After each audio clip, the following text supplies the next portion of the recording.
Good afternoon, everyone. This is Mike O'Malley here with the Hurricane Outlook and discussion for September 26, 2022, around 1:30 p.m. Eastern Time. We have a lot to talk about today, including Hurricane Ian now barreling towards Cuba and eventually Florida. We have a major hurricane impact for Florida, so let's go and jump straight into everything.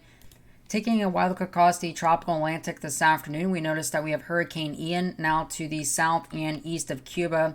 This will be moving off towards the north and west over the next couple of days. Will be impacting Cuba first.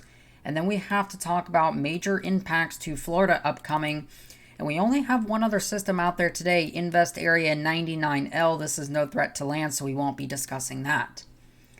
Looking at Hurricane Ian today, we noticed that the circulation much better defined. We have deep rotating convective bursts, and all seems sort of are a go. The only problem is, if we back this out to the water vapor satellite here, we notice that there is a little bit of dry air that has been entrained into the storm's circulation today. And that has actually slowed the intensification, and this is partially why we're seeing the eastward shifts for Florida at this particular point. Now, it looks like that dry air, again, is beginning to work out at this particular point and will be moving off towards kind of the northwest like this over the next couple of days and will be impacting portions of Cuba, potentially at major hurricane intensity. Now, if you look here at the recon plane that has been in there sampling the storm today, we notice that again, the storm has kind of been jumping around a little bit. We've had kind of this northward initial movement and kind of a northwest here, and then kind of some of the recent indications are more in line, kind of again following that north-northwesterly trajectory. So the storm's kind of wobbling around a little bit as we'd kind of expect for a storm that is undergoing some intensity changes at the moment and inner core structure changes. However, again, we do notice that this is a hurricane now. Still, though, not dealing with a lot of wind down here on the southern side.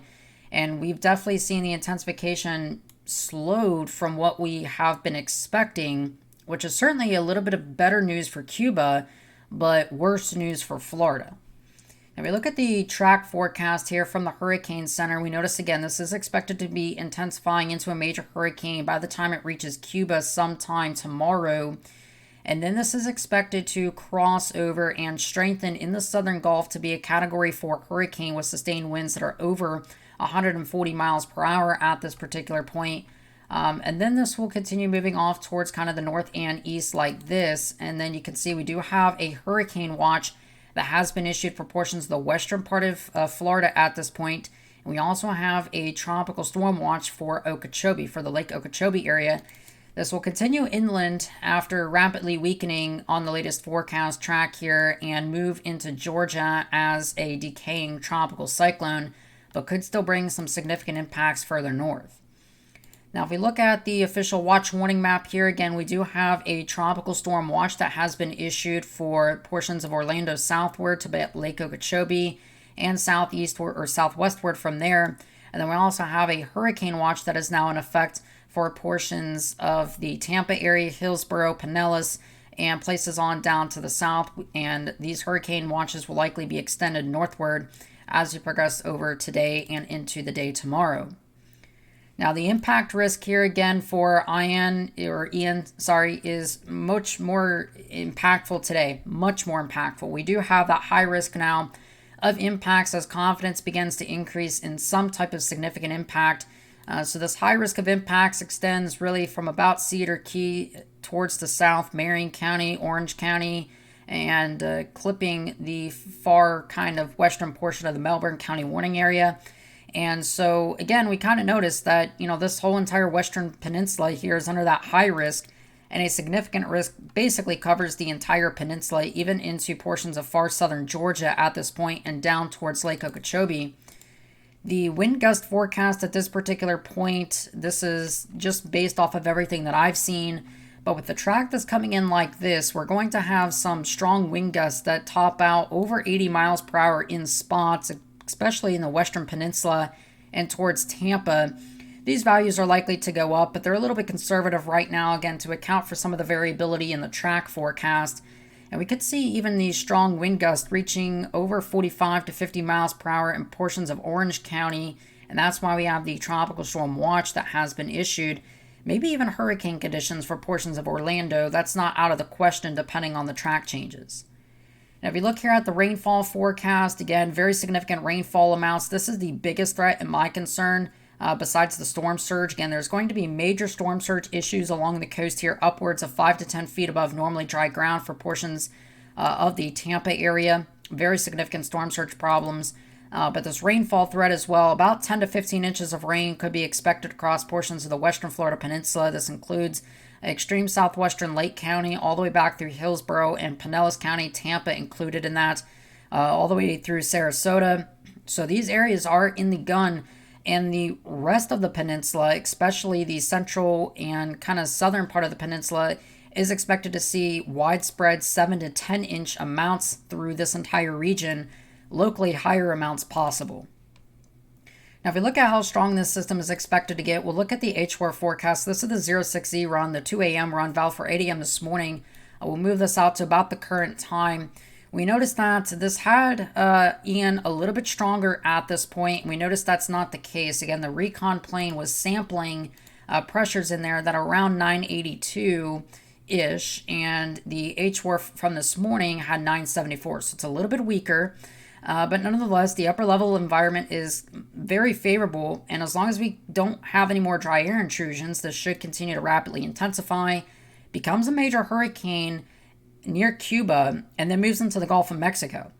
Now, there's still some forecast uncertainty, and I'll show that here in a minute. However, we've started to come into better agreement, but the upper level environment in the southern Gulf is going to be exceptionally favorable for intensification. You have this trough that is over the northern U.S., and right now, with this being positioned in the southern Gulf, you would have a very favorable jet interaction here, allowing for intensification to continue.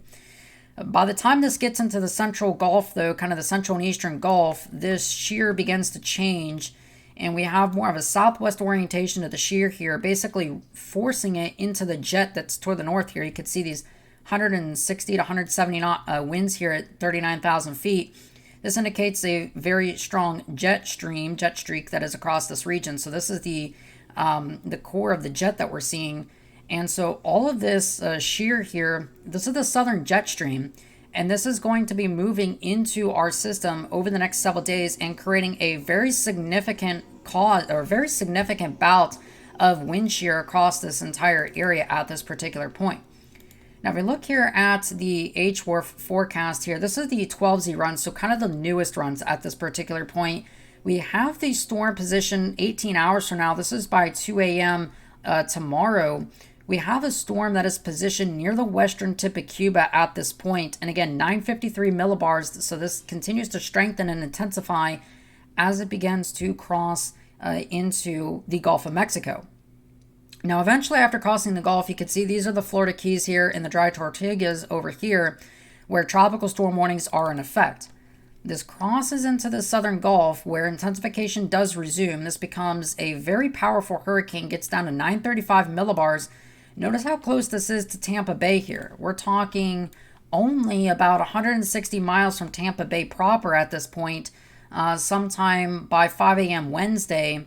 And this has a large amount of tropical storm force winds already covering this area. So if we move this out in time, we notice that again, the storm kind of just meanders around Tampa. This H4 run meanders right near Tampa, but it is a little bit further east rather, than what we were seeing in the 06Z run. So most of those models do agree there.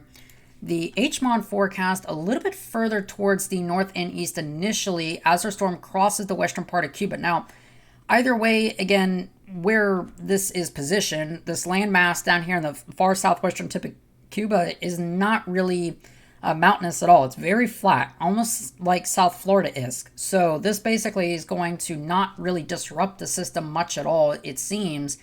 Then this crosses into the Gulf and gets stronger. And since it's further northeast initially, this ends up very close to Tampa, and in fact has a major hurricane landfall into Tampa and bringing hurricane conditions well inland, even to portions of Orlando, and strong tropical storm conditions would exist all the way through the entire Florida peninsula. This is one of the worst case scenarios that you can possibly get for Tampa, and this isn't out of the realm of possibility. Now, could this shift westward? Yes, it can, and the short-term trends right now are going to matter. Again, I think we're going to have a lot better clarity tomorrow, early tomorrow morning, with where our storm is going to be once it arrives near Florida. However, again, this HMON forecast right into Florida, right into Tampa Bay, worst case scenario, and this cannot be ruled out. And this has actually become a little bit more of a possibility today compared to yesterday. So this is a very significant thing here, and you need to be preparing. It is imperative, and I mean imperative, to prepare for significant storm surge higher than 10 feet above normally dry ground. We're talking potentially 15 feet above normally dry ground, heavy rainfall, extreme flooding potential as well. Again, if this kind of stalls out, like the GFS was indicating near Tampa, this could dump between 20 and 30 inches of rain. This is no hype, none of that nonsense. This is legitimate potential, and unfortunately, this is a very real possibility today compared to yesterday. So residents in Tampa, there's a mandatory evacuation already out in Hillsborough County, I do believe. And this is a very significant situation. So if you're told to evacuate, evacuate. Do not stay around. I know it is hard. Trust me, I get it. But you cannot stay with a major hurricane landfall going into Tampa Bay like this, storm surge off the charts, out the wazoo. And if this storm stalls, good luck being able to even, get out, because these low-lying inundation areas are going to be completely flooded over. This is no joke here. This is real business. Now, part of the reason why we've seen this northeast trend today is because of the fact that we're getting the stronger trough here in the northern U.S., and this trough is digging in a little bit more right now. It's going negatively tilted, or I'm sorry, positively tilted at this point. There's a positively tilted trough at this point. And we can tell that, again, this is a little bit further northeast on the GFS. And again, the GFS has been generally correcting northeast with the previous runs.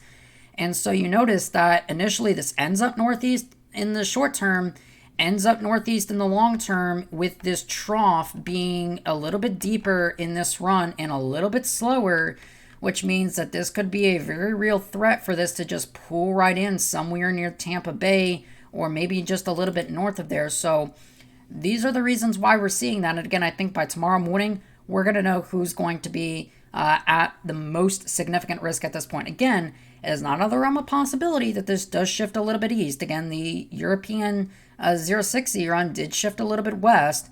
So we'll see if we get any of those other adjustments. But today, the general trend has been east, and NHC has trended east as well. Now, my plans for chasing this system begin as early as tomorrow afternoon. Right now, our initial plan is to start setting up equipment near Sarasota-Bradenton area, and then basically just kind of stay within this region for several hours to see what inevitably happens, and then continue to follow this up the coast to about Cedar Key, maybe going up to Steinhatchee there to the kind of northwest of Gainesville. So we'll see, but again, the tentative plans are chasing really from Bradenton to about Cedar Key over here. So these kind of things here, these dots indicate the potential areas that we will be chasing in. So something certainly to kind of keep in mind, we'll be live streaming this event as well, sharing updates on Twitter, which links are in the description down below.